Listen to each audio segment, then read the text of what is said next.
শুভ সন্ধ্যা বন্ধুরা। তো এখন পড়ানো হয়ে গিয়েছে আর এখন এসেছি রান্না করতে, সেই আবারও উনুনে।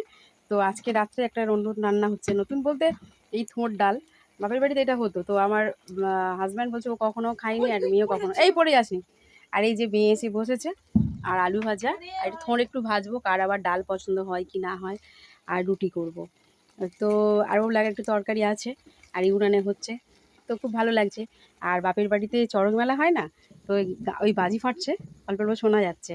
আর আজকের আছে কী হবে বাবু, আজকে যাত্রা, আর কালকের বড় ফাংশান আছে। তো কালকে একটু যাওয়ার ইচ্ছা আছে, গতকাল তো যাইনি পয়লা বৈশাখে। হ্যাঁ, কালকে আমরা যাবো, কেননা পরশু দিন ছুটি, তো একটু ভালো লাগবে। মা বারবার বলেছিল, ভাইও ফোন করেছিল, বোন ফোন করেছিল, বাবা বলেছিল যেতে। তো অলিকে তো সবাই যেতে বলছে বারবার, আর আমি জানি তো আমার ইচ্ছা হলে যাব, না হলে নাও যাব।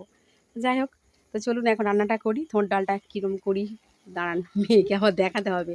ও তো বলছে থোড় ডাল কীরকম হয় দেখি।